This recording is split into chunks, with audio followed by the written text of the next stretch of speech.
Estas 15 palabras que están contenidas en el Birkat Kohanim, en 3 frases, 15, la letra Yud vale 10 y Hei vale 5, conectan con Yud Hei, que es el mundo de Atzilut, el mundo del alma.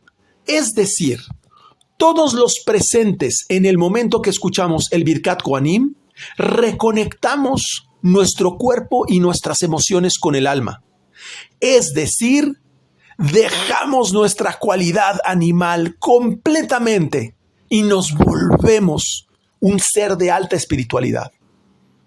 Pero también, por otro lado, incluye el nombre Hei, Hei, Hei.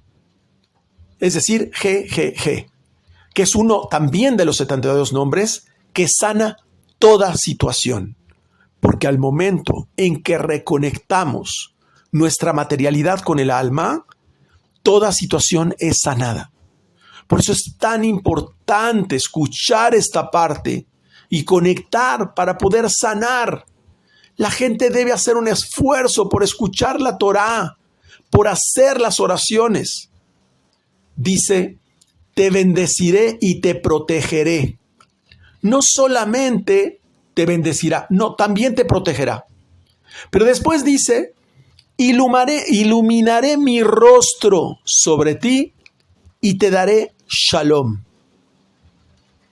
Pero bueno, explica el Ben Ish Chai que normalmente durante la semana lo regular es que hacemos 12 comidas completas. Es decir, lunes, martes, miércoles, jueves, viernes y domingo. Normalmente hacemos 2 comidas fuertes, ya sea desayuno, comida y tenemos una merienda, o el desayuno lo hacemos más ligero y hacemos comida y cena. Pero normalmente son 2 comidas completas las que hacemos durante la semana, igual a 12 comidas, que se relaciona con el sistema astral, con los 12 signos del zodiaco. Porque durante la semana estamos bajo esa influencia astral, aquellos que no estudian y no hacen Shabbat.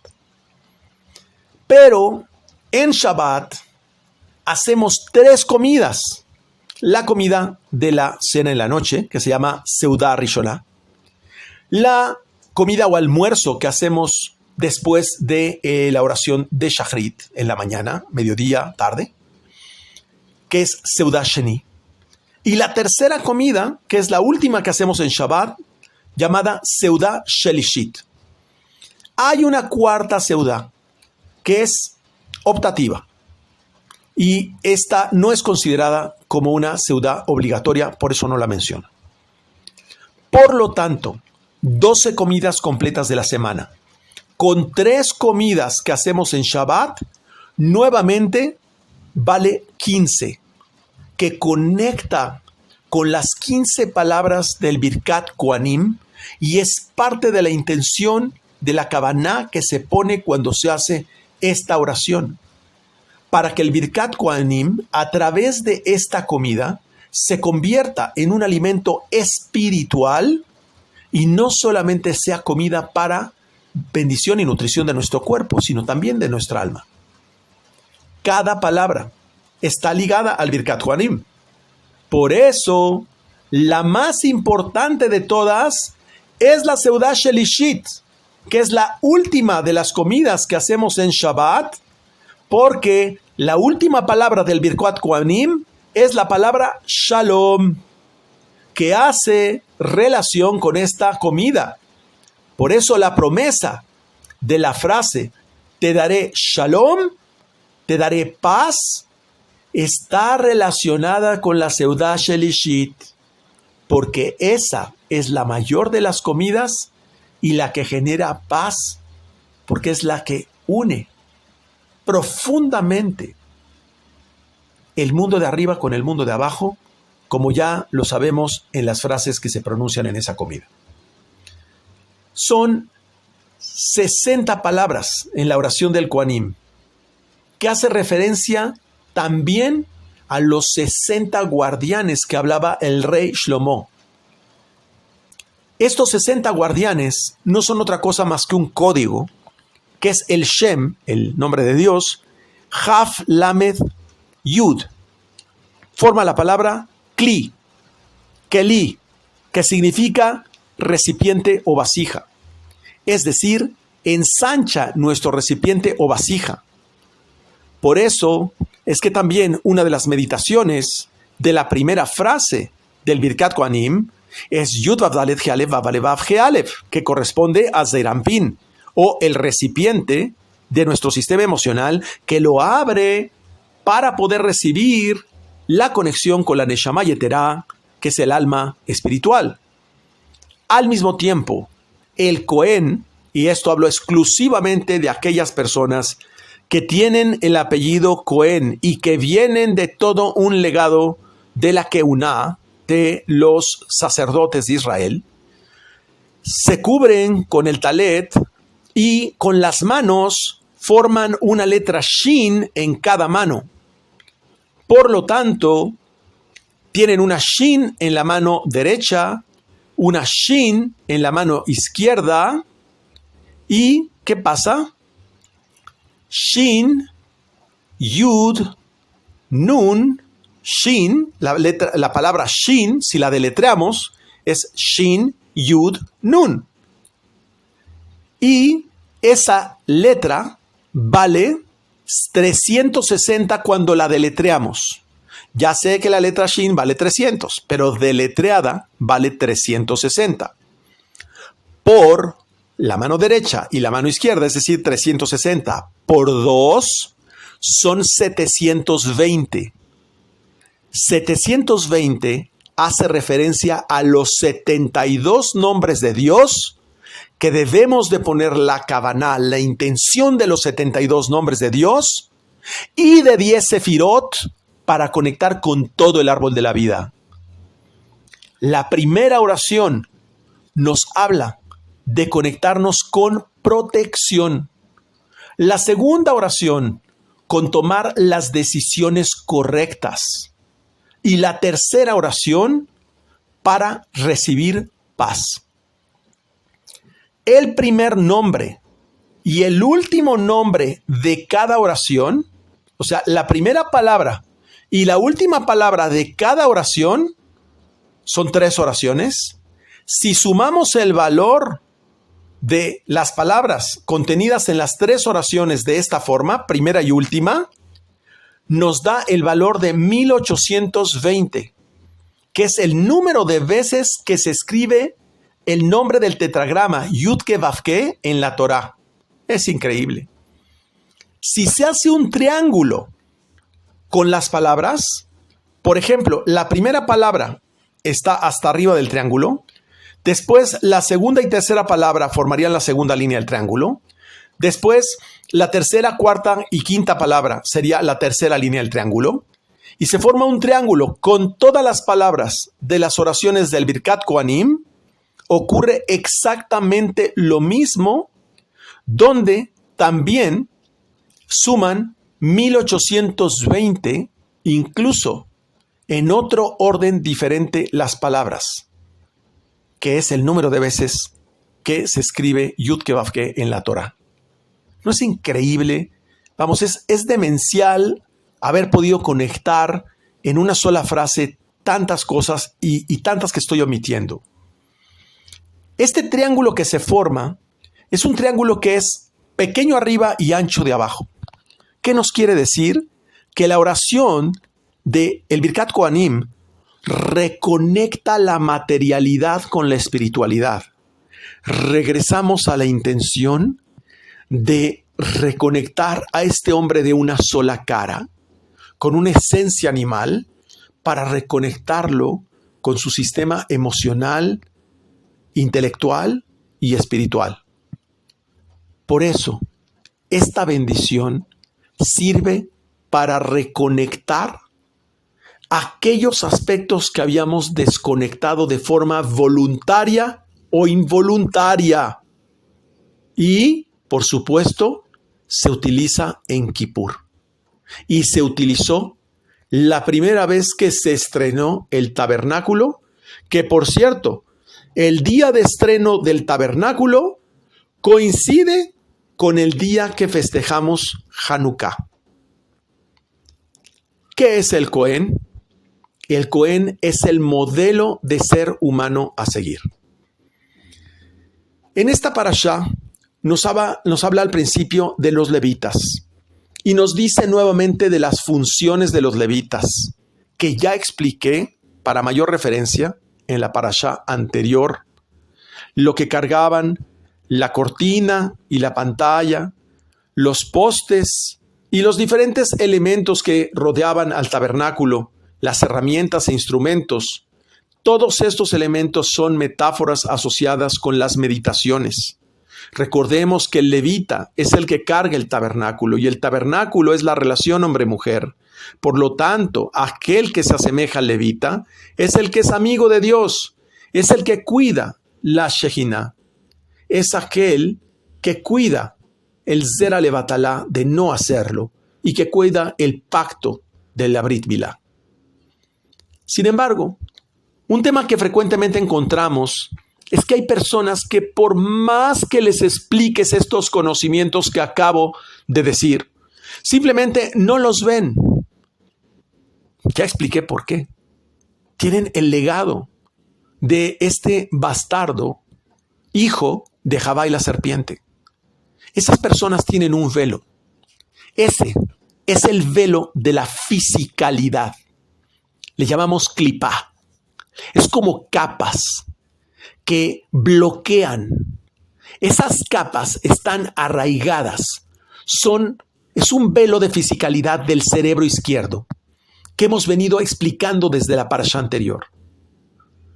Cuando en el tabernáculo se hablaba de la cortina, justamente hablamos de un velo que impide ver el mundo espiritual. Ese velo, mucha atención, viene justamente de aquella pareja que no ha tenido una relación con santidad, sino con promiscuidad.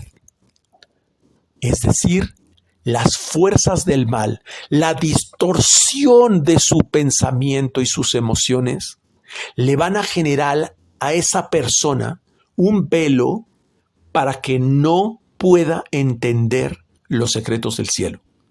Literalmente le cortan la conexión entre el cerebro derecho y el cerebro izquierdo y le dan exclusivamente la conexión con la lógica y los 5 sentidos. Prácticamente lo que hablamos, una conciencia animal. Por lo tanto, la norma bíblica de crecer y multiplicaos,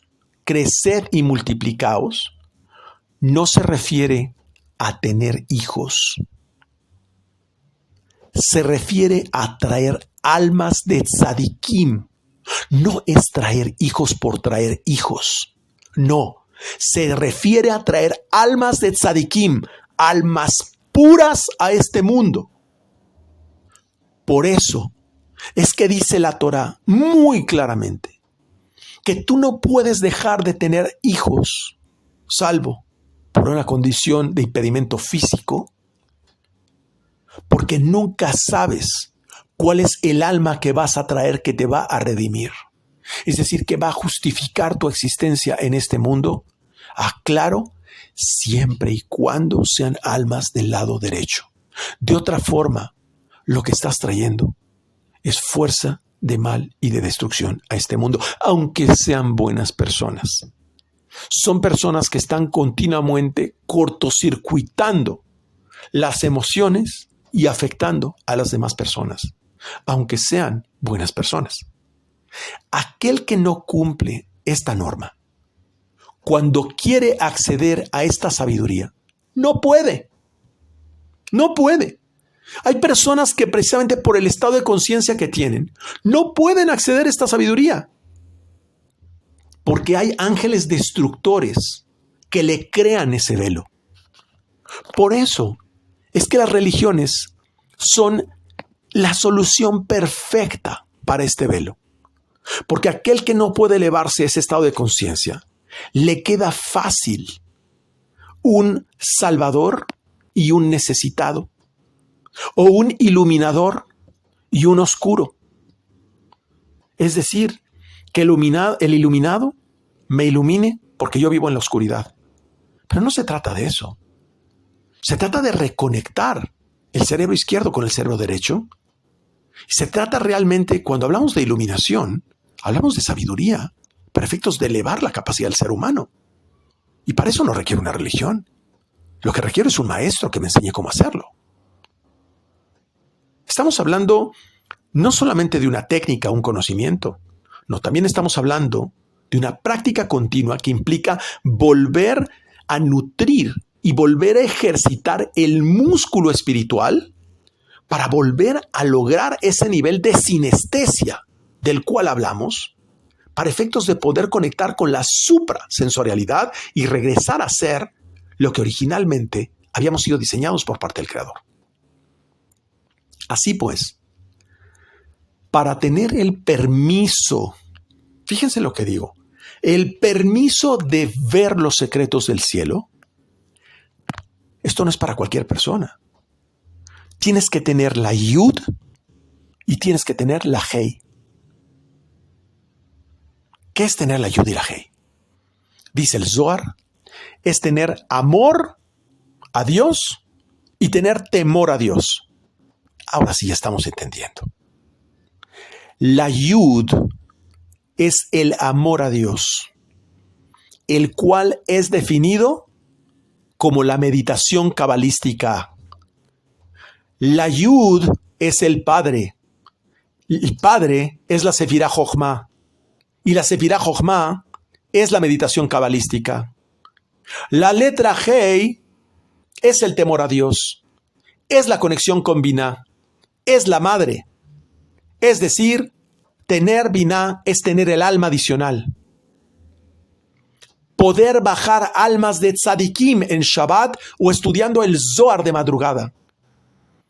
Ese es el que honra al padre y a la madre.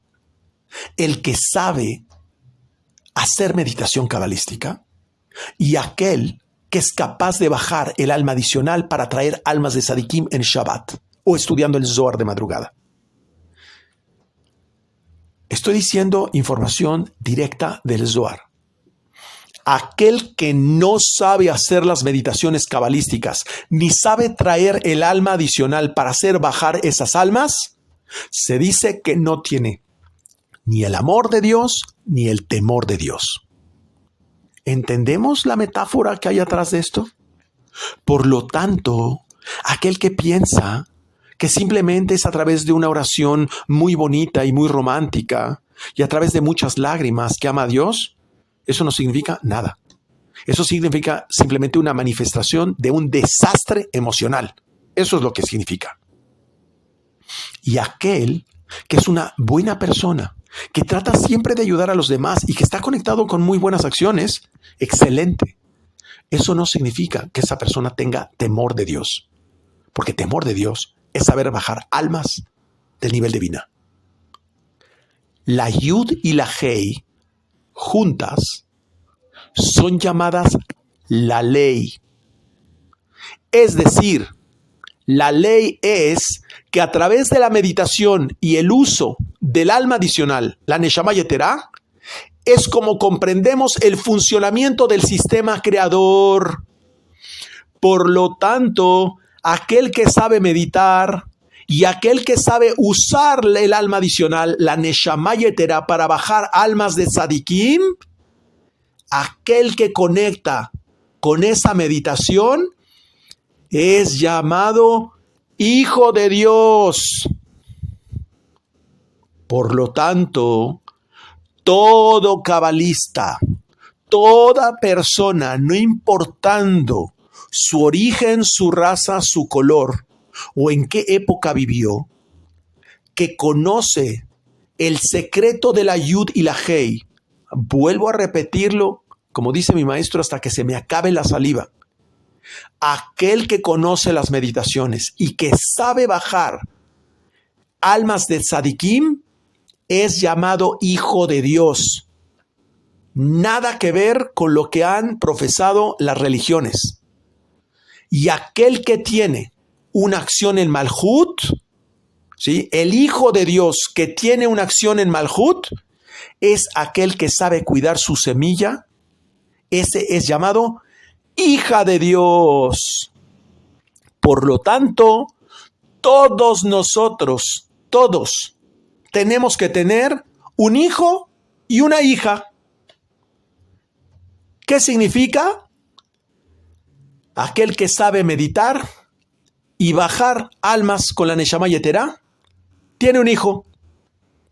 Y aquel que sabe cuidar su semilla, tiene una hija. Nuestro objetivo, y dice la Torá, es que debes de tener un hijo y una hija, lo cual aplica hasta para personas de tercera edad, o personas que sean estériles, o personas que no quieren tener hijos, o que no tienen hijos, o que no pueden tener hijos, etcétera, etcétera. Por lo tanto, la obligación de tener un hijo y una hija queda en este momento desvelada con esta explicación. Aquel que tiene ambos, un hijo y una hija, ese está libre del mal de ojo. Es decir, el que medita, utiliza su Neshama Yeterá y cuida su semilla, está libre del mal de ojo. Seguimos en la misma tónica de diferenciar la descendencia de Caín. El mal de ojo es básicamente querer cambiar los cables de la distribución de la materialidad. Por eso, conocer los secretos y misterios del cielo se llama amor y temor de Dios. Vuelvo a repetirlo. Conocer los secretos y misterios del cielo se llama amor y temor de Dios. El temor está en el cerebro y el amor de Dios está en el corazón. El primero, que es el cerebro, es eléctrico y el segundo es magnético. Y la materialización de cualquier evento o milagro que queremos producir está en el hígado. Por eso cuando meditamos hacemos cerebro, corazón, hígado. Ahí está el amor y el temor a Dios, y el hígado es el honor a Dios, porque honor viene de Javod, que es también relacionado con el hígado. Kaved. Akadosh Baruj Hu dice que entonces la boca del hombre no se la dio para que hable barbaridades, sino la boca, que nuevamente es algo de lo que diferencia a los hijos de Caín de los hijos de Abel. Me mantengo en esa tónica. Es la boca lo que diferencia a estas dos personas. Tú fíjate de qué hablan las personas y te diré el nivel de conciencia que tienen esas personas. Por eso es que a veces no me gusta relacionarme con cierto tipo de personas, porque no me agrada lo que hablan. Cuídate de la boca de las personas, porque la boca no la dieron para estudiar la ley, para que escuches las palabras que en este momento está pronunciando esta boca. Y nos dieron unos oídos para escuchar la ley. Nos dieron unos miembros para observar la ley, es decir, para actuar con todo eso que nos ha dado la boca. Por eso nos dieron boca, oídos y miembros. Pero también dice Akadosh Baruj Hu y dice el Zohar que nos dio penas y sufrimientos. Penas y sufrimientos. Vi a un querido amigo de Israel y me decía el sufrimiento que pasaron él y su familia con el evento que hubo en octubre del año pasado. Y me decía, yo soy Shomer Shabbat. Siempre, no importa en qué parte del mundo esté, cuido el Shabbat. ¿Por qué una pena tan grande? Eso se le llama bajar bina a Malhut. Y le decía, ¿cómo es tu tefilá después de ese evento que ocurrió? Y me dice, más fuerte. más intensa, muy profunda. En realidad, le digo, ese sufrimiento es algo bueno, porque libera al alma. A veces nuestro cuerpo tiene demasiado deseo de recibir y coacciona demasiado al alma.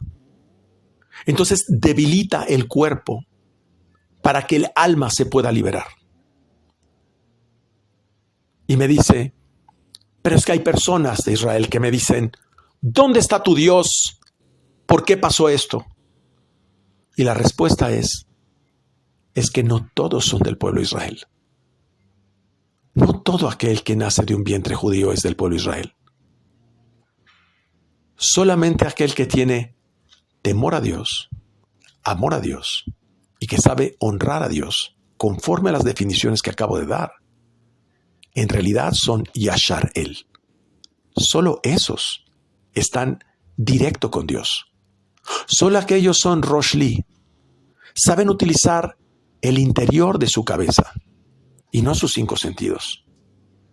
Y la respuesta es que definitivamente Dios no pudo haber evitado todos los muertos que ocurrieron en octubre del año pasado.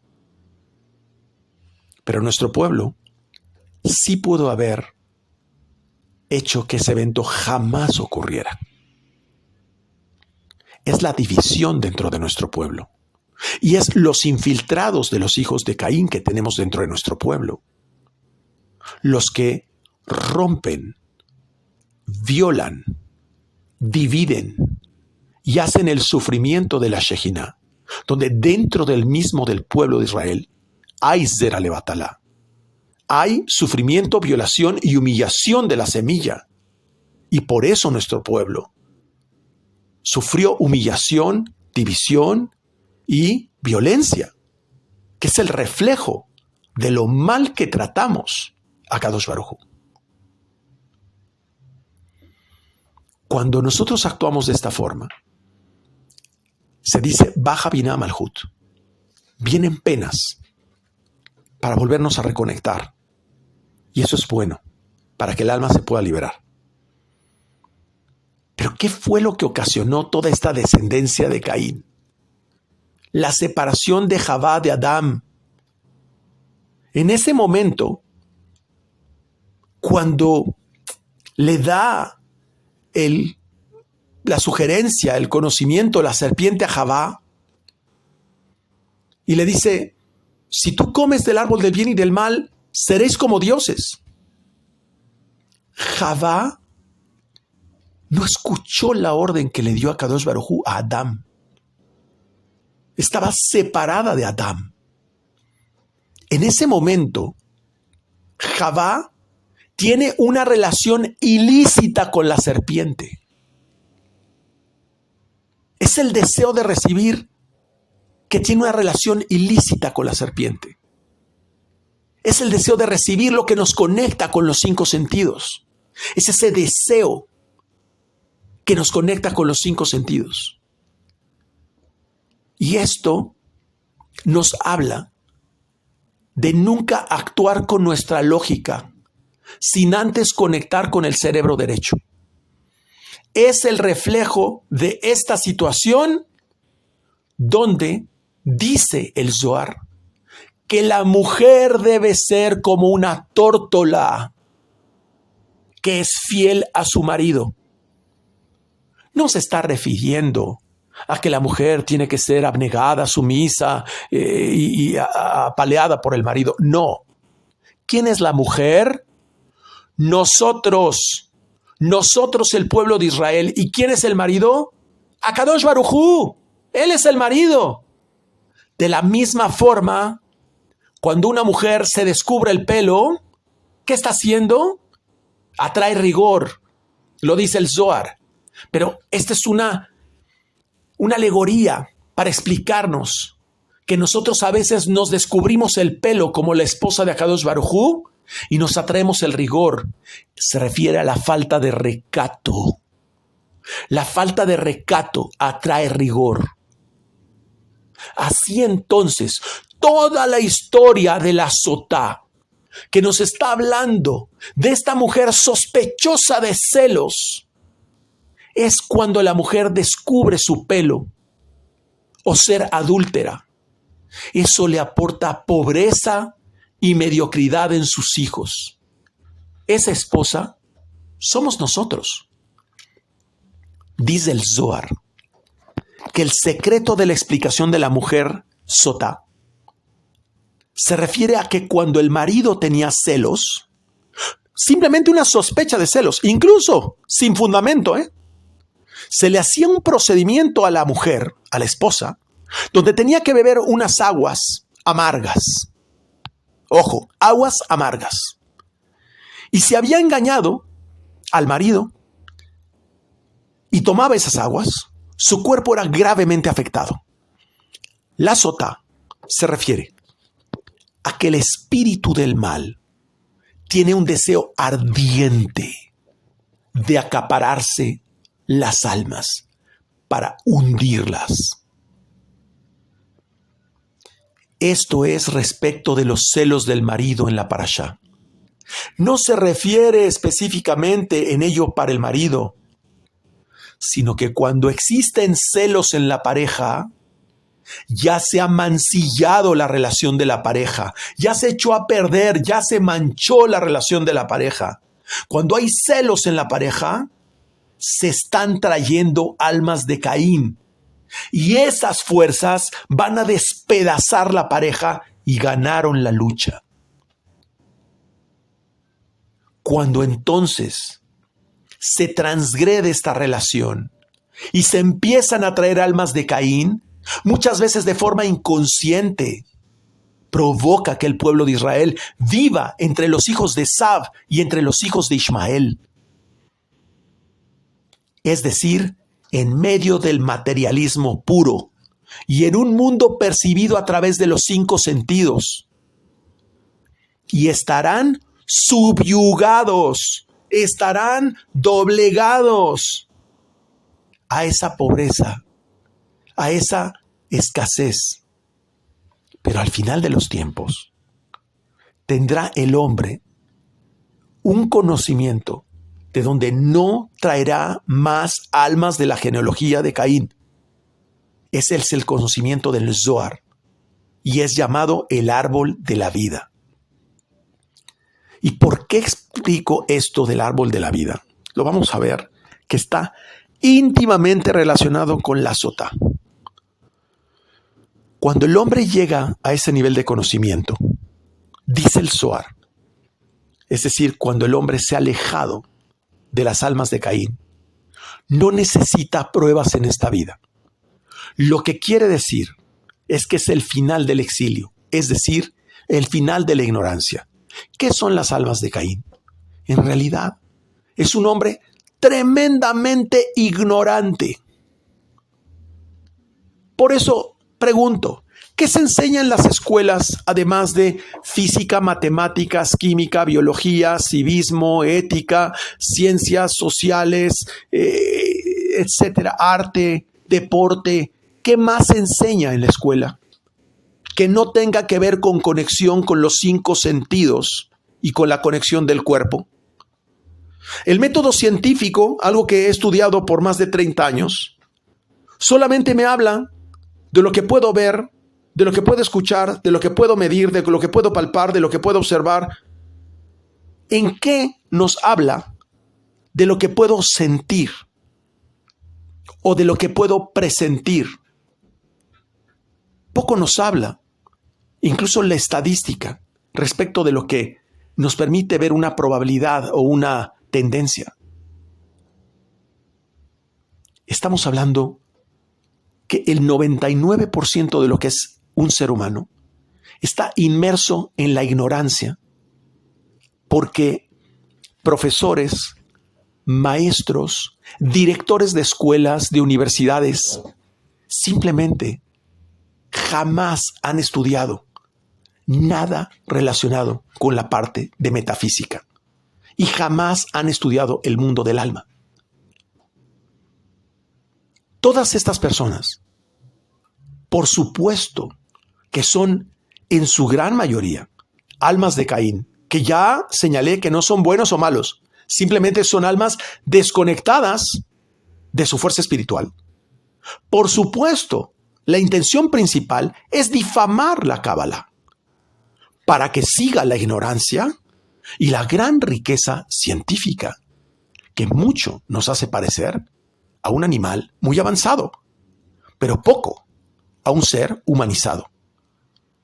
La intención, ¿cuál es? Es un sistema. Es un sistema no creador, es un sistema destructor, para que sigas trayendo almas de Caín. Por eso, cuando Akadosh Baruj Hu interviene en Mohin Gadlut Sheni, es decir, en la era mesiánica, o lo que es el mayor nivel que tenemos en Pesaj, es precisamente para devolvernos esta conexión, para que ya solo vengan almas de Abel. Pues nuestra naturaleza solo se dirigirá al árbol de la vida. Por eso, en Zacarías 13, versículo 2, dice: haré desaparecer el espíritu impuro de la faz de la tierra. ¿Cuál es el espíritu impuro? En pocas palabras, son todas las almas que vienen de Caín. Y las almas híbridas, que en realidad son almas de L-I-L-I-T y Adam, y las almas que vienen de S-A-M-A-L junto con Javá. Todas esas almas regresarán a su fuente, a los mundos del caos, y no estarán más en este mundo. Y de inmediato, el Zohar nos previene de los Erev Raf. Entonces me dice, mi amigo de Israel, ¿cómo es posible que soldados del pueblo de Israel y personas que están al frente del pueblo de Israel cuestionan quién es Akadosh Baruj Hu y me dicen, ¿dónde está tu Dios? Precisamente, el problema es cuando en un ejército de 100 soldados tenemos 90 infiltrados. Los Erev Rav, los egipcios que se infiltraron, no son del pueblo de Israel. Son personas que se hacen pasar por judíos, pero no son judíos. Deshonran el nombre de Israel, deshonran el nombre de Akadosh Baruj Hu y actúan sin conexión con el árbol de la vida. Que tomen nota, por favor, esto todos. Por ese motivo, al final de los tiempos, Akadosh Baruj Hu dirá a los ignorantes: o aceptas el conocimiento de los cabalistas, o seguirás en el exilio del conocimiento. En realidad, está escrito que este tema de los celos, pero vamos a profundizar más de la sotá, de traer el nombre de Dios en medio del hombre y la mujer. Dicen que cuando está la relación entre hombre y mujer, el hombre debe meditar Yud-Hei y la mujer Vav-Hei. Pero con tal de traer el Shalom Bait, dice Akadosh Baruj Hu: borren mi nombre. Y esto se ve, lo vamos a explicar, cuando se sumerge el pergamino en la escena de la sotá, se borraban las letras del pergamino. Dice: borren mi nombre. Es decir, en la relación de pareja, tiene que haber la unión total en cuerpo y alma de las personas para que el Creador derrame bendición sobre este mundo. Y sin ello, no hay nada. No hay nada. Si alguno de mis alumnos alguna vez se ha divorciado, la pregunta del millón es si tenía un proyecto espiritual de esta altura. Y si no lo tenía, ahí tiene la respuesta. Cada vez que hay peleas o conflictos en la pareja, se rompe esta unión. ¿Y qué vienen? Almas de Caín, que destruyen la relación y todo alrededor de esas personas. Nada asegura en la Torá que no habrá conflictos en la pareja. De hecho, quiero hacer notar que el divorcio es una opción lícita a pesar de ser la última alternativa. El problema no es ver lo que suceda en la pareja, sino por qué sucede un problema en la pareja. El principio de la infidelidad de la cual habla debe ser explicado. Y lo voy a tratar muy brevemente. Ocurre que este principio de infidelidad es principalmente en el momento en que uno de los dos no puede ser fiel en su estructura de pensamiento o en su estructura emocional o en hábitos físicos. Y voy a explicar a qué me refiero con fidelidad. Imagínate que tú estás escuchando un pianista en la vida real. Y después yo tomo un equipo de sonido, el más fino del mundo, y pongo un reproductor de audio. Y escucho la misma partitura del piano. Y te pido que cierres los ojos. En el momento en el cual tú no alcanzas a diferenciar cuál es el piano que está tocando en la vida real, en el momento, en toda su plenitud, y la reproducción que yo hago en ese equipo de audio, en ese sistema de sonido, hay una total fidelidad. Podríamos decir que es un equipo de audio de muy alta fidelidad. ¿Por qué? Porque es idéntico al sonido que despide el piano original. Eso es fidelidad.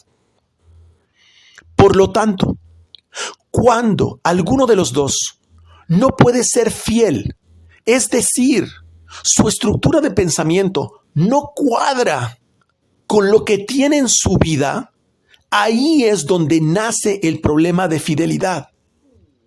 No estoy hablando de una infidelidad respecto de las personas. Eso es lo que menos importa en este momento.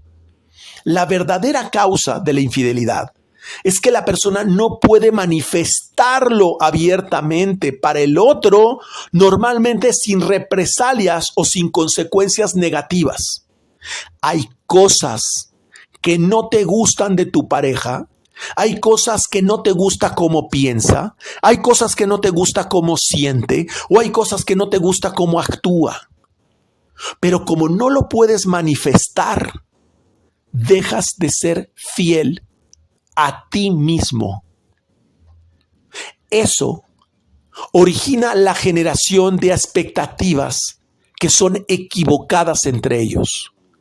Por lo tanto, si yo compro un equipo de muy alta fidelidad de sonido y cuando pongo la partitura del piano o la música que a mí me gusta, no se escucha con la misma calidad que yo espero de haber escuchado el original, me siento engañado porque digo, esto no es fiel al sonido original. Todo se origina en la generación de expectativas equivocadas entre ellos. ¿Por qué razón? Porque no pueden manifestarse como son, sino que a través de la relación he venido aceptando una serie de situaciones que simplemente no me agradan. Y en el momento en que algo no me agrada y no lo puedo manifestar, empiezo a ser infiel a mí mismo. En realidad, el proceso de infidelidad exterior es el de menos. Lo importante es dónde nació la incongruencia de la cual hablaba al principio de esta clase entre la emoción y el pensamiento. Porque esa incongruencia es lo que genera una inconformidad que al final se van a manifestar con una situación. Por lo tanto, si una persona siente celos, es que sabe que hay incongruencia en términos de lo que la otra persona es capaz de manifestarle a esa persona, sea hombre o mujer. Una persona celosa es una persona que tiene sí o sí bloqueos en su persona para efectos de aceptar una verdad que no es necesariamente su verdad. Es decir, una opinión de la otra persona que no necesariamente coincide con lo que esa persona piensa que es la verdad respecto de lo que la otra persona siente, piensa, verbaliza o actúa con ella. mi opinión no necesariamente es mi verdad.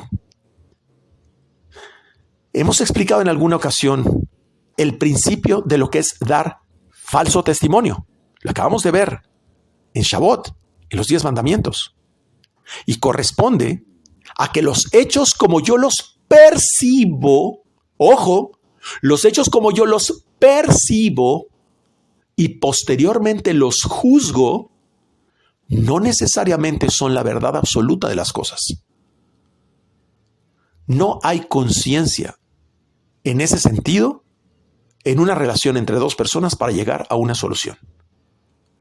Cuando Akadosh Baruj Hu hizo a Javá, le dijo, él dice en la Torá, le hizo una ayuda paralela. Esa es la traducción. Una ayuda paralela. No le dijo, le hizo una pareja. Parejas que son iguales. No, le hizo una ayuda paralela. Cuando no es así, las personas que no tienen una ayuda paralela, lo que tienen dentro de sí es una falsa paz. Es decir, están rotos en términos de la congruencia entre el mundo espiritual y el mundo material, entre sus emociones y sus pensamientos. Ojalá que esto sirva a muchos. Voy a explicar un hidush, algo nuevo. En realidad, es que nosotros somos la Isha. Nosotros somos la esposa ante Akadosh Baruj Hu. Cuando nosotros permitimos que haya Elohim Ajerim en nuestra vida, dioses extraños, es decir, nos enojamos, tenemos miedo, envidia, celos, como lo menciona en esta parashá, cualquier emoción que nos aleja del Creador, nosotros mismos es como si fuésemos infieles al Creador. Por lo tanto, cuando tú sientes miedo, envidia, enojo, celos, angustia, le estás siendo infiel al Creador. ¿Por qué infiel? Porque no es el reflejo fiel de la emoción que el Creador quiere transmitirte dentro de ti. Tú lo adulteraste con un pensamiento, con una emoción o con una acción. Y el reflejo es la infidelidad física al momento en que dentro de nuestra pareja se reflejan esas disparidades, esas incongruencias. Y se manifiesta en un evento dentro de ella, dentro de la pareja. Esto lleva a demostrar que simplemente hay una falsa paz dentro de la pareja.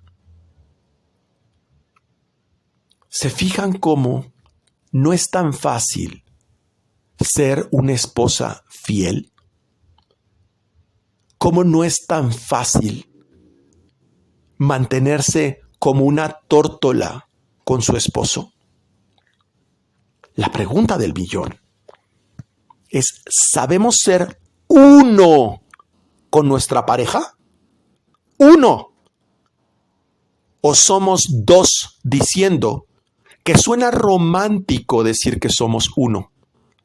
Porque ese es el 99% de los casos. Muchas enfermedades que hay en nuestra vida, justamente es por esas aguas de purificación de las cuales habla la Torá en esta parashá. Esto es a nivel alegórico. Las aguas de la purificación es la manifestación de las enfermedades, en virtud de que en nuestra relación de pareja no sabemos ser uno, porque nos encanta que nuestra pareja sea lo que nosotros queremos y no lo que ella es. No somos una ayuda paralela. Entonces el Yetzer Hará, el deseo de recibir, nos hace querer que nuestra pareja sea como nosotros la queremos que ella sea. Eso es puro egoísmo. ¿Quién es capaz de verdad de aceptar a la otra persona como es? En todo. ¿Cuántas parejas son capaces de verdad de poderlo hablar? Todo. Todo. Vamos a ver lo que significa el procedimiento de la mujer sotá y la famosa infidelidad o los celos del marido. El primer paso es que decía que la mujer debía llevar una ofrenda de cebada, ¿sí? Decía una décima, ¿no? de efa, si no me equivoco, pero en realidad representaba, por aquí no tengo el dato exacto, si no me equivoco, perdón, era 6 efas de cebada, si no me equivoco, ¿no? Ahorita lo rectifico, pero hace la mención precisamente de un décimo que eran 6 efas de cebada. ¿Por qué 6? Porque está hablando nuevamente de Zeir Anpin. Se refiere a la falta de control emocional. Está hablando y haciendo referencia de las 6 sefirot de Zeir Anpin. La cebada hace referencia a un alimento que es un alimento animal. Los animales comen cebada. Los humanos comemos trigo. El trigo es para consumo humano. La cebada es un alimento animal. Es decir, tenía que elevar la ofrenda a través de un alimento emocional animal que había tenido. Y ojo, no estoy hablando de la mujer, estoy hablando de la esposa. La esposa somos todos nosotros que nos consideramos parte del pueblo de Israel. Dice, en segundo punto, que no se derramaba aceite sobre la ofrenda. Es decir, que en su acción la persona no está conectada con el aceite, Hashemen, es decir, con su Neshama. Nuevamente está hablando que actuó como un hijo de Caín, sino que está basada en su alma emocional, Ruach, o lo que se dice el espíritu, o su alma animal. El Ruach, aclaro, es alma emocional y también la parte intelectual, o su alma animal, Neshama. ¿Y cuándo tenemos la Neshama? En Shabbat. ¿Cuándo ocurre una relación sin alma? Fuera de Shabbat. ¿Y qué dice la parashá? Que la esposa lo hizo oculto. Es imposible que la esposa estuviera oculta del marido si estuviera en Shabbat, porque en Shabbat están juntos. ¿Cómo nacen los hijos de Caín? Fuera de Shabbat. No importa, que hayan tenido una relación en sábado. Si no sabe lo que es la conciencia del Shabbat, está fuera de santidad y está fuera de la pureza sexual. Dice también que no le podía colocar incienso. ¿Por qué incienso? Porque la Ketoret era aroma agradable a Hashem, a Dios. ¿Y qué es aroma agradable? Es transformar las malas cualidades en buenas cualidades. Por eso, los 13 ingredientes de la Ketoret, los 11 ingredientes de la Ketoret, hace referencia a la corrección de nuestras malas midot, nuestras malas cualidades, que es lo que corrige el caos en nuestra vida. Quien actúa sin conciencia, por encima de la imaginación, está actuando de forma incorrecta. Por eso, no le podía colocar incienso. El peor de los aromas, el más desagradable de los aromas, es el aroma del orgullo, la gavá, que no permite a la persona observar sus malas cualidades. Por ello, no podía incluir el incienso, por obvias razones. Otro punto, el Cohen tomaba las Mayim Kedoshim, las aguas puras del Kior, Es decir, tomaba las aguas puras del lavabo, donde estaba la palangana que estaba sobre el lavabo del santuario. Este kior, o lavabo, lavadero, como le quieran llamar, estaba hecho para la purificación de los kohanim. Es decir, los sacerdotes, antes de entrar en el ritual del tabernáculo, que ya sabemos que todo esto es una metáfora, se purificaban en ese lavadero. Pero estaba el kior hecho de los espejos de las mujeres hebreas que salieron de Egipto. Es decir, todas las mujeres israelitas juntaron sus espejos que estaban hechos de cobre, de fashot. Ya estamos hablando otra vez de la parte emocional, cobre, yesod. Y estos espejos representan el Yetzer HaTov, es decir, en lugar del deseo de recibir, el deseo de dar, el buen deseo. Porque dicen los Midrashim que las mujeres hebreas usaban este instrumento, sus espejos, para llamar la atención de sus esposos, incluso cuando estaban trabajando duramente en el campo, mediante reflejos, llamaban su atención para motivarlos, para atraerlos a sus esposos, y que sus esposos, a pesar de llegar cansados a casa, quisieran estar con su esposa. Recuerdo, dice el Arizal, que todo nuestro propósito en la vida es poder ver nuestra vida del otro lado de un cristal, de un espejo.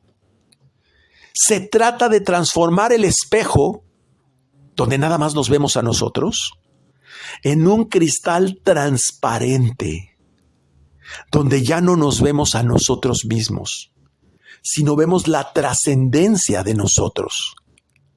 ¿Saben qué es la opacidad de nuestro espejo que solamente nos hace ver a nosotros mismos? Nuestras clipot, nuestros velos. Es decir, este espejo con el cual habían hecho el kior del tabernáculo, el lavabo del tabernáculo, no estaba relacionado con la vanidad, sino con la intencionalidad de que ambos, mujer y hombre, se trascendieran en ese espejo a través de un propósito espiritual, a través de una mujer virtuosa, que es el alma. Esos espejos se fundieron para formar ese lavabo y su palangana, y por lo tanto esas aguas podían metafóricamente ver si la mujer usó su espejo para provocar a otra persona o para poder trascender con el alma de su marido. Después se colocaba un recipiente de barro y se colocaba polvo o tierra del tabernáculo, lo cual hace referencia al polvo o la tierra, que hace referencia a los deseos terrenales. Pero también sabemos que el polvo se refiere a los tzadikim.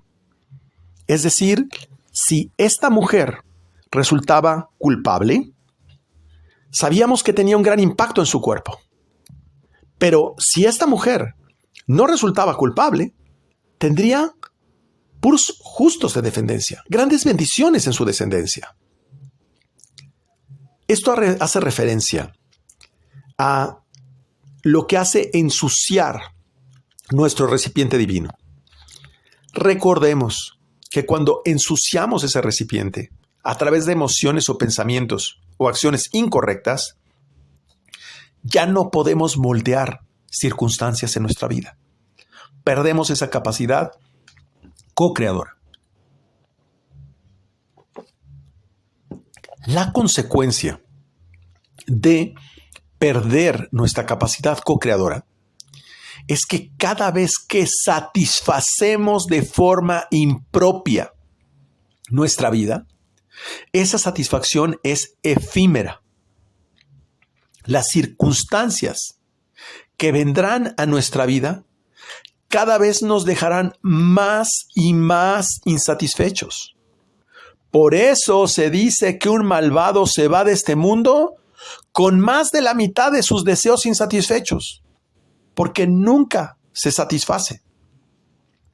Y el sexto punto que ocurría en el ritual de la sotá es que el Cohen tenía que escribir un juramento para la sotá, para la mujer que había supuestamente engañado al marido, donde decía, en resumen, que ante su infidelidad, su muslo caería y explotarían sus vísceras, una cosa horrible. Pero lo mismo iba a ocurrir a la persona con la que lo había engañado, al amante, por decirlo así. En ese proceso, al entrar en las aguas, el pergamino en el cual habían escrito este juramento, se borraba ese juramento en las aguas. Y también se borraba el nombre de Yudke Vavke. Pero sabemos que está prohibido borrar el nombre de Yudke Vavke, lo mencioné anteriormente en este estudio. El agua representa el Gesed, lo sabemos. Y Akadosh Baruj Hu nos demuestra que su clemencia es de tal grado que en caso necesario borren su nombre con tal de que haya Shalom Bait, paz en la pareja. Se debe intentar lo que sea, para buscar la reconciliación familiar. Pues mucho más, y lo digo por aquellos que tenemos hijos y aquellos que seguramente tenemos hijos o tendremos hijos casados, debemos borrar nuestro nombre y nuestros deseos y nuestro prestigio incluso para jamás intervenir o interferir en la vida del hombre y la mujer en su matrimonio. Es decir, en la vida de nuestros hijos cuando ellos están con su pareja o están casados. ¿Dónde más? Y esta es una parte preciosa. ¿Dónde más vemos aguas amargas en la Torah? Le dice Dios a Moshe al salir de Egipto, cuando todo el pueblo de Israel se queja que tienen sed, estamos hablando sed de conocimiento. Y dice que probaron el agua porque había un río y las aguas eran amargas. Y le dice a Kadosh Baruj Hu, voltea a tu derecha y corta el árbol, corta una rama del árbol y deja caer esta rama dentro de las aguas del río. Y dice la Torá que las aguas se tornaron dulces. Gracias al Zohar sabemos que el significado de aguas amargas es el mundo sin entender el porqué de los eventos en nuestra vida. Aguas amargas es una vida sin respuestas. Es el mundo sin la comprensión de los secretos del cielo. ¿Cuál es el mundo que viven los hijos de Caín? Un mundo sin respuestas. Un mundo con mucho sufrimiento, no importando que sean lindas personas.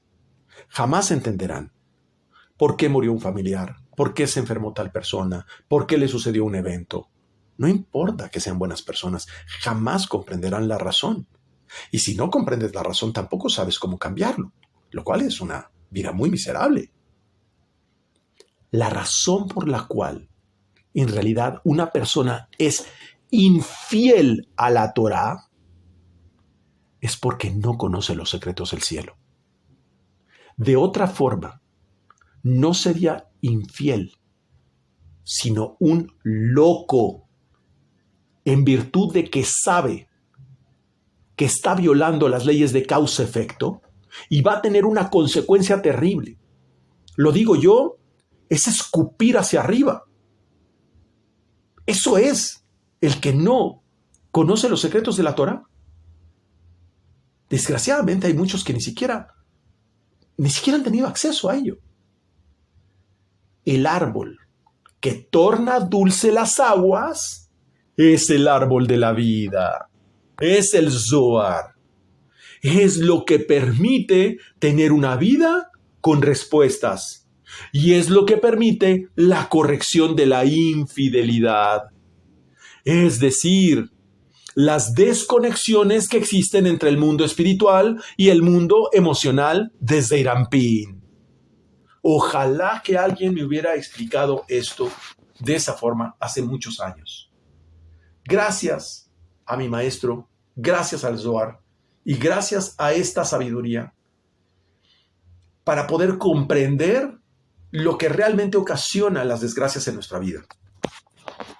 Por eso, de acuerdo a la Cábala, cuando una mujer se divorcia, se rompe ese árbol de la vida.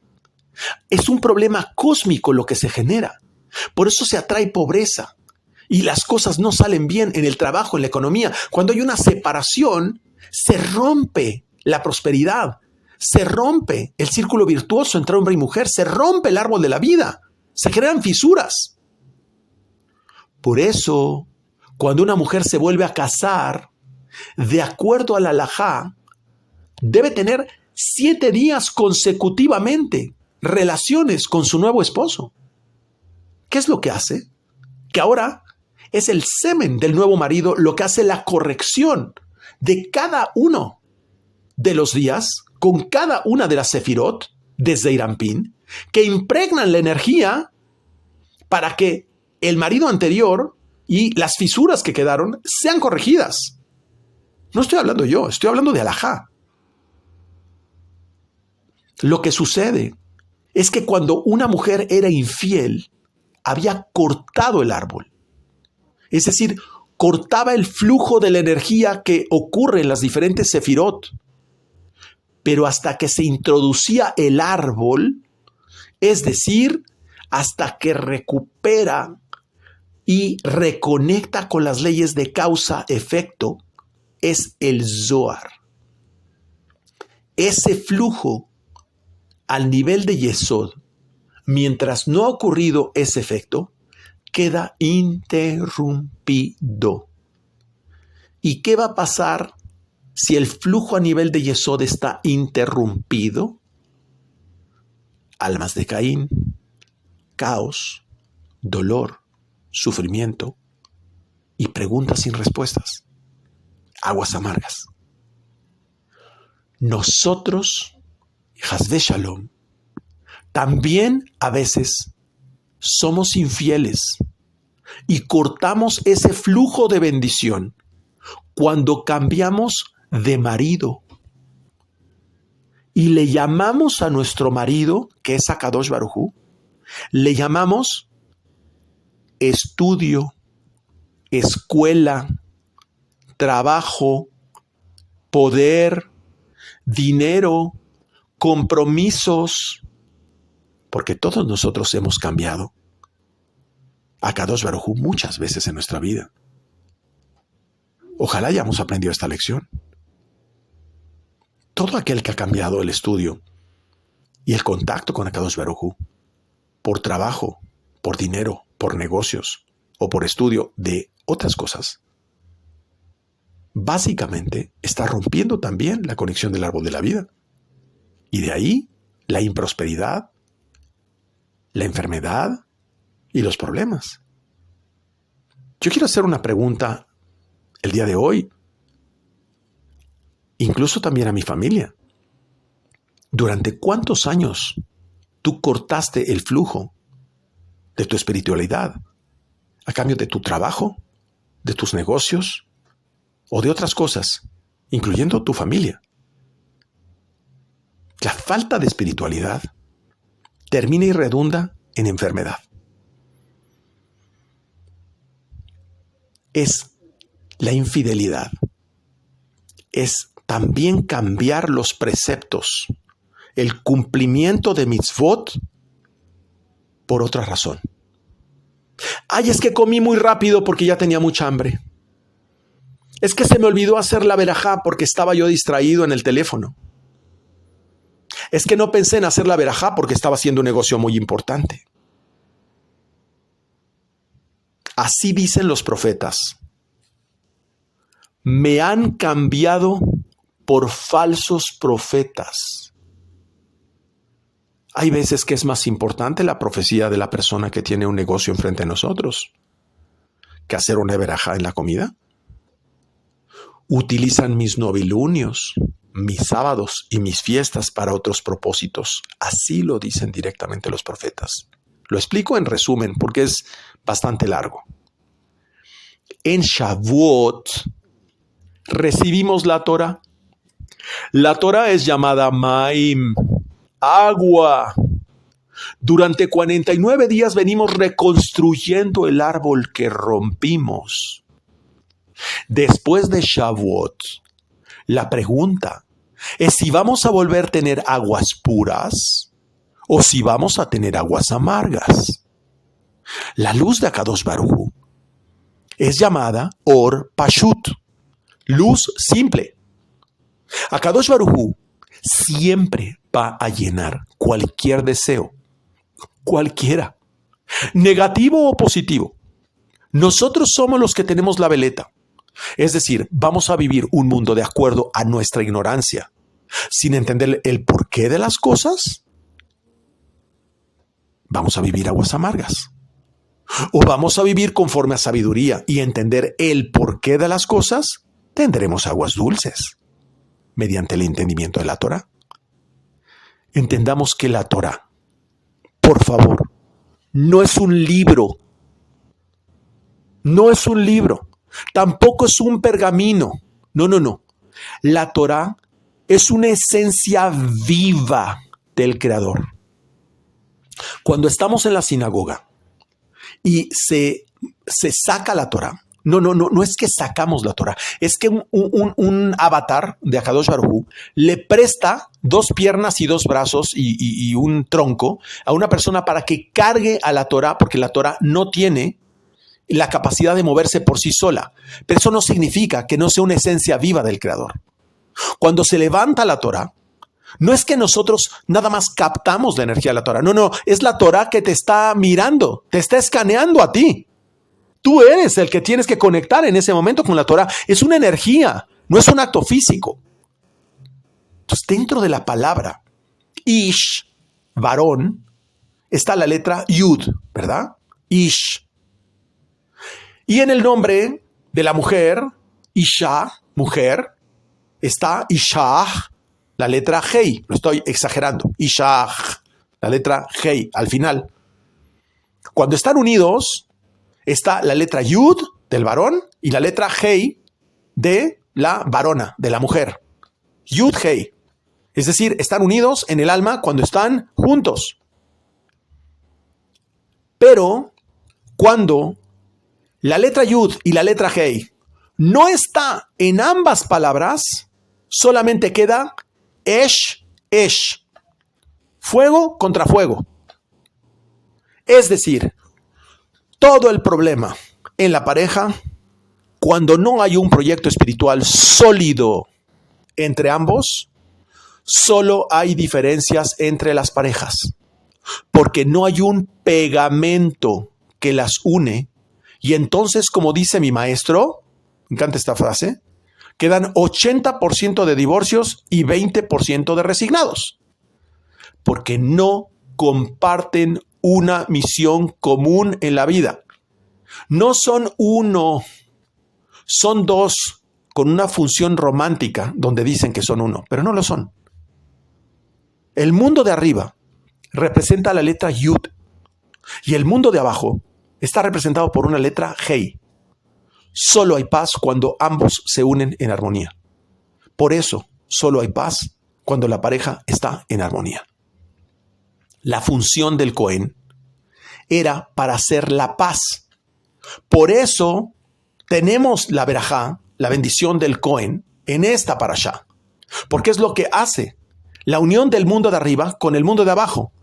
Es decir, lo que le quita la fisicalidad a las cosas o lo que vuelve a reconectar, entre comillas, nuestra cainidad para reconectarnos entre Akadosh Baruj Hu y su pueblo. Es decir, entre el esposo y la esposa.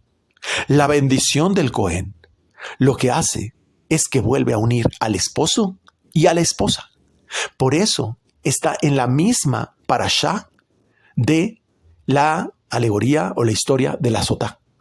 Su objetivo de el evento de la sotá no es buscar el castigo hacia la esposa, sino todo el propósito del evento de la sotá es buscar la reconciliación entre los esposos.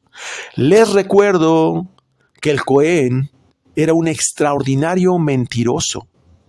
Usaba la mentira para hacer la paz entre las personas. Por lo tanto, iba a utilizar todo este evento para buscar la reconciliación entre el esposo y la esposa. ¿De qué forma? Y estos son aspectos prácticos.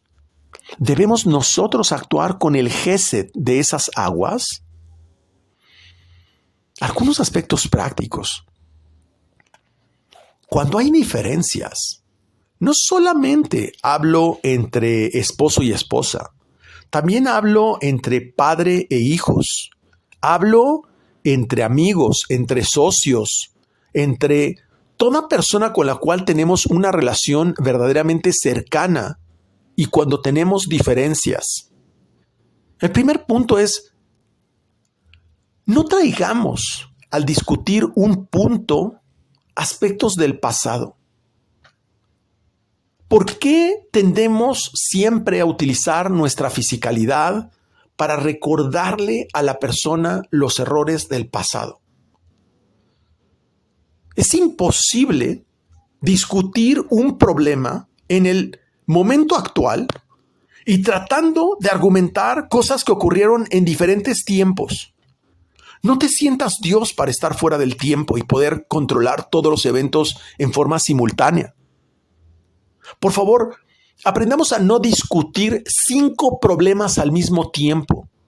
Mi maestro realmente se enfada cuando le hacen 2 preguntas en una. Le dice, por favor, solo puedo contestar una sola pregunta. Ahora imagínate discutir con tu pareja, con tu hijo, con tu socio, 5 problemas al mismo tiempo porque no puedes discutir uno solo. Debemos de tratar de no enjuiciar a la otra persona y no golpear emocionalmente a la pareja. Evitar acorralar a la otra persona, pues ganar en una discusión es perder a tu pareja. Cada vez que ganas en una discusión, si tu otra parte, tu socio, tu hijo, tu esposo, no se siente ganador contigo en una discusión, lo único que haces es que cada vez que tú ganas, el otro pierde. ¿Y sabes qué es lo que pasa? En realidad lo pierdes, la pierdes. El objetivo de una discusión no es tener la razón. El objetivo de una discusión solo y simplemente es encontrar una solución. Nada más. Cuando hay un problema, lo único que importa es la solución, no la superioridad respecto al otro. Si no hay solución a un problema, siempre debe terminar cualquier relación en amistad y en armonía. Cuando nosotros gritamos, es sinónimo de desesperación. La desesperación es lo que ha llevado al error de toda la historia. El error de Adán y Jabá fue la desesperación. No quisieron esperar a Shabbat. El error del becerro de oro fue la desesperación. No quisieron esperar 4 horas a que terminara de bajar Moshe. La desesperación hace que las cosas se salgan de control. Cuando hay una discusión, debe borrarse como inexistente el problema. Es decir, no vas a discutir el problema. Lo que vas a discutir son las soluciones. Y si no, quiere decir que no eres capaz de discutir el problema. ¿Por qué? Porque el problema debe ser inexistente. Lo que tiene que existir es la solución. Y por cierto, no se pueden resucitar muertos. Lo que ya pasó, lo que ya ocurrió en una sociedad, en una relación de pareja, en una relación padre-hijos, lo que ya sucedió en el pasado ya no puede arreglarse. Ya se acabó. ya murió. Deja de resucitar los muertos y dejemos de hacerlo. Toda discusión siempre tiene aspectos de exageración en el uso y en el abuso de nuestras emociones. Por eso conecta esta referencia con la parashá Naso. Y seguimos con los Erev Rav. Los Erev Rav precisamente son especialistas en utilizar su sistema emocional para mostrar su poder, su altanería, su orgullo, su deseo de recibir. En realidad los Erev Rav, repito, no son judíos. Eran espías que lo que querían era infiltrarse dentro del pueblo de Israel para robar los secretos de Akadosh Baruj Hu. Esos intrusos simplemente se maravillaron de los milagros que hacía Akadosh Baruj Hu con Moshe y lo que hicieron fue infiltrarse. Incluso se circuncidaron dentro del pueblo de Israel y reencarnan continuamente dentro del pueblo de Israel. Es la generación de Noaj, es la generación de Babel, es la reencarnación que ocurrió en el becerro de oro y a la llegada del Mashiach. Esos intrusos que son de la generación de Caín, regresamos al tema, quedan finalmente separados del pueblo de Israel. Entonces me dice mi amigo, ¿qué podemos hacer con la guerra de Israel? No, es que era necesaria una guerra dentro de Israel para encontrar quiénes son los intrusos. Tristemente, dolorosamente, en un ejército donde tienes 90 infiltrados y 10 que son realmente del ejército, tiene que ocurrir una guerra interna para darse cuenta quién realmente defiende el propósito original, es decir, quién es fiel o quién le es infiel al esposo Akadosh Baruj Hu. Para que una persona sea identificada como parte del pueblo de Israel, debe tener 3 virtudes. Debe tener el Gesed de Abraham. Eso no lo tienen los hijos de Caín. El Gesed de Abraham es tener la capacidad de buscar al Creador con toda su intención. Aman la Kabbalah, aman los secretos del cielo. Abraham, misma numerología del ángel Raziel, el ángel de los secretos, aman los secretos del cielo. Deben hablar con dulzura. Sin estas virtudes, no son del pueblo de Israel. Esos Erev Rav, lo que quieren es aparecer al frente como líderes de sinagogas, como jefes de organizaciones, como jefes de sinagogas, de organizaciones altruistas, jefes de organizaciones que hacen mucho bien y que les encanta poner su nombre al frente de todo el bien que hacen a los demás. Los Erev Rav nunca hacen teshuva, nunca harán teshuva. Es puro deseo de recibir oculto de grandes religiosos. Es una persona que se ama tanto a sí misma que se olvida del Creador. Por eso es que en una sinagoga la pregunta a todos y la pregunta a un judío es muy sencillo. ¿Estudias Kabbalah? Y si la respuesta es no, precaución. Si la respuesta, el por qué no, es porque no me han enseñado, porque no he tenido la oportunidad de aprenderla. Ah, qué bueno, has encontrado un alma maravillosa. Pero aquel que automáticamente te dice, Kabbalah no, ya detectaste la bandera roja de un Erev Rav. De la misma forma, así como todas las tribus estaban unidas como uno solo, dentro de una sinagoga se necesita un minyan, es decir, 10 hombres circuncidados, para poder integrar la fuerza como si fuera un escudo que evita que una oración sea robada. Cuando tú levantas una oración en lo individual, esa oración puede ser robada por las fuerzas del mal. Pero cuando hay un minyan, se genera un escudo y quien se apodera de la oración es el ángel Sandalfón, que es lo que anteriormente era el profeta Eliyahu Anabí, el profeta Elías, que lleva al Creador esa oración y ya define si es aceptada o no. Y otra cosa es que sea contestada o no. La presencia divina se acerca a esas 10 personas, la Shejina se posa sobre esas 10 personas porque las fuerzas del mal no se pueden acercar. ¿Y qué es lo que pasa? Que precisamente los hijos de Caín nos han llevado a una mentalidad, dice mi maestro, donde el hombre piensa que puede hacer en el mundo lo que le plazca. Pero es hasta que enfrenta momentos de angustia, y miren que los hay, que aprende que tiene que tener méritos para ayudarle a salir de esa situación. A mis queridos hijos, la pregunta que te tienes que hacer es que hoy día tienes una vida muy benevolente alrededor de ti.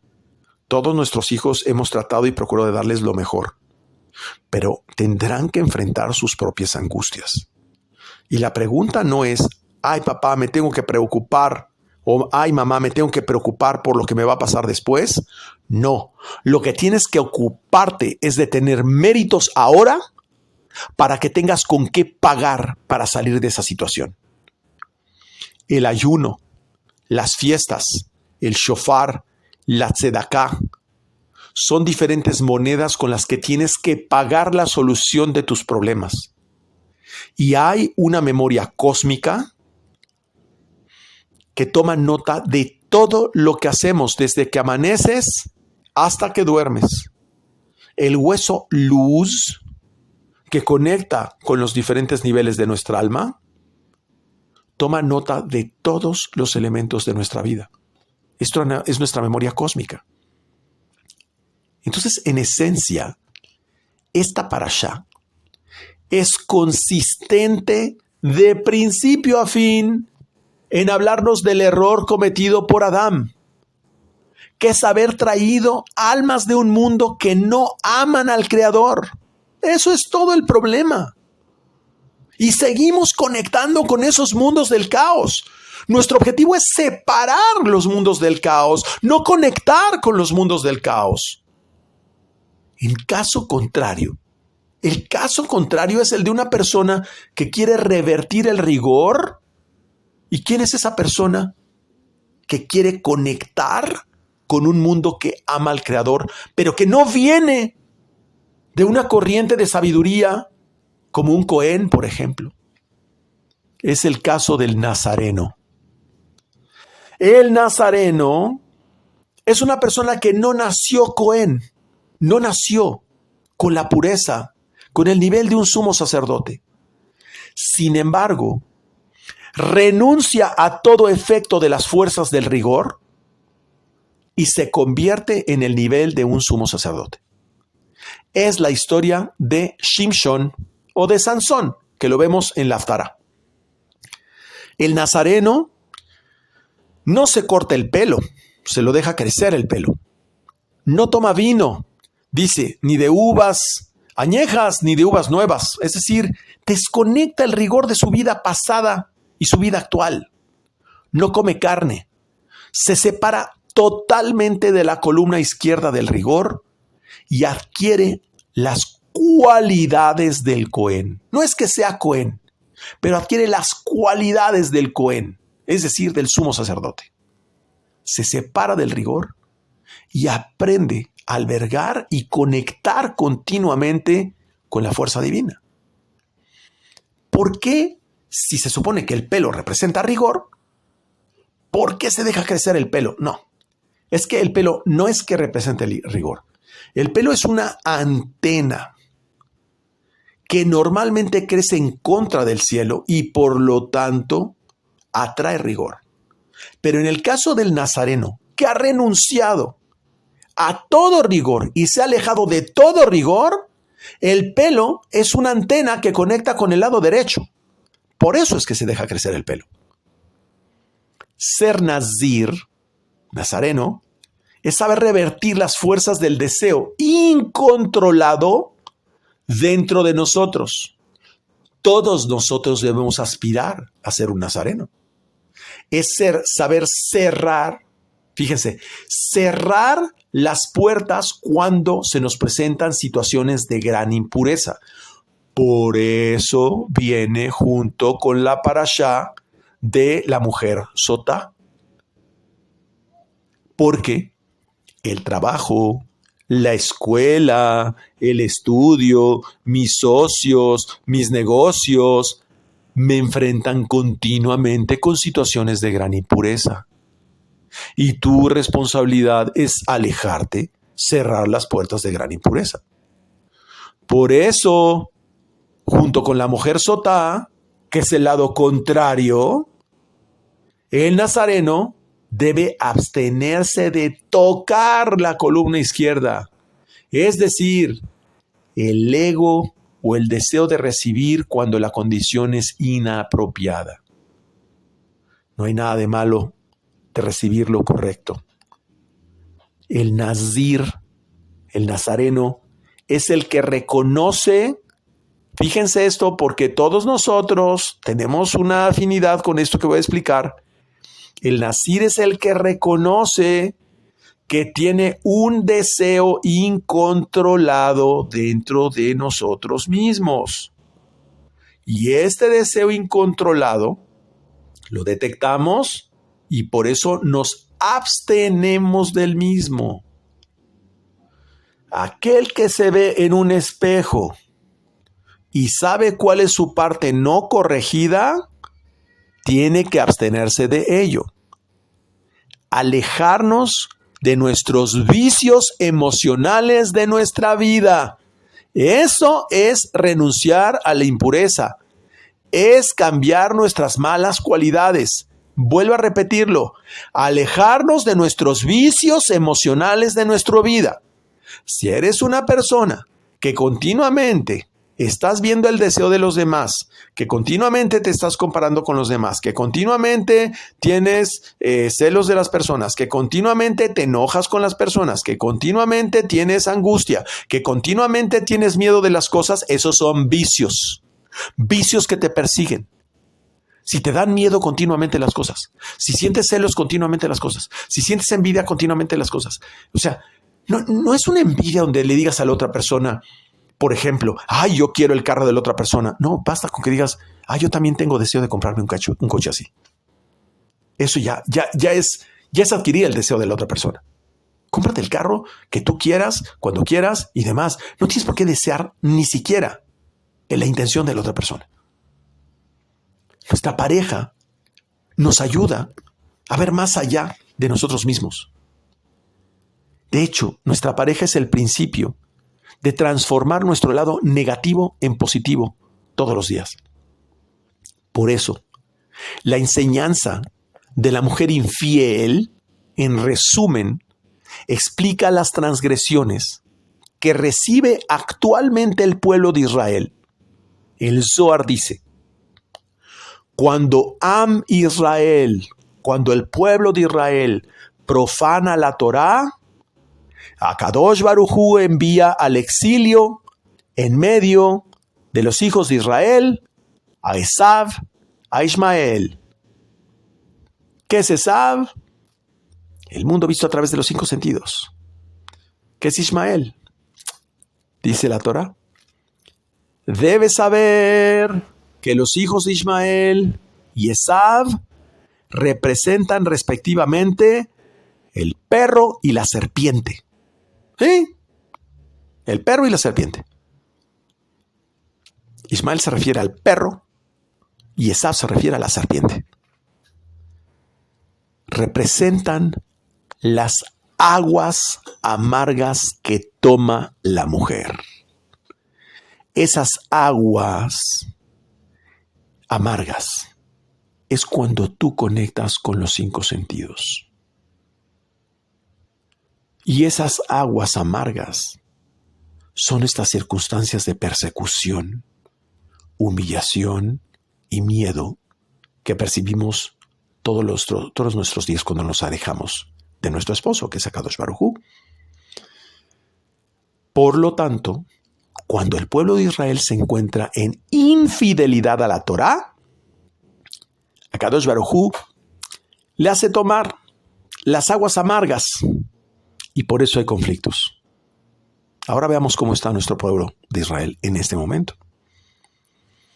En Zacarías 3, versículo 9, son llamadas, así se le llama a estas aguas, el refinamiento de la plata.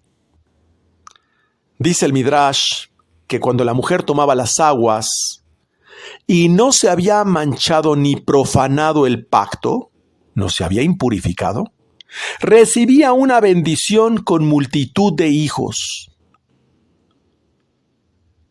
Y esto era cuando ella era inocente y todos sus hijos, si morían inocentemente o injustamente, todas las almas de sus hijos eran arrojadas al Gan Edén. Entonces, está hablando de un nivel espiritual muy alto, de desconectarnos del lado izquierdo. Rabbi Yosef Karo, quien escribió el Shulchan Aruch, era el consuegro del Arizal, de Rabbi Sakluria. Es decir, era suegro, o sea, Rabbi Yosef Karo era suegro de Rabbi Sakluria, para dejarlo muy claro.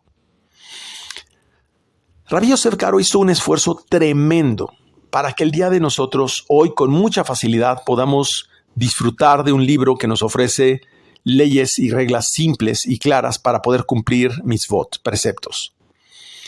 Él pensó que jamás podría escribir estas reglas. Y desesperado, porque no podía comprender muchas cosas. La historia es muy bonita y muy larga, no la quiero extender más. El Ari le dijo que el ángel Raziel era quien lo inspiraría, que no se preocupara. Acuérdense que Raziel tiene la misma numerología de Abraham.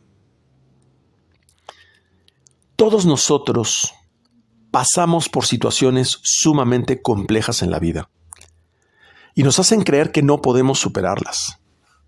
Ahí es cuando conectamos con la conciencia de Caín. Este refinamiento de la plata es un proceso de refinación donde todos tenemos altibajos y de pronto pensamos que nuestro esfuerzo, por más que hagamos, no funciona. Pero el proceso y lo que desarrolla la fortaleza no es el resultado individual de nuestras acciones, sino la suma de resultados, la perseverancia de nuestros resultados.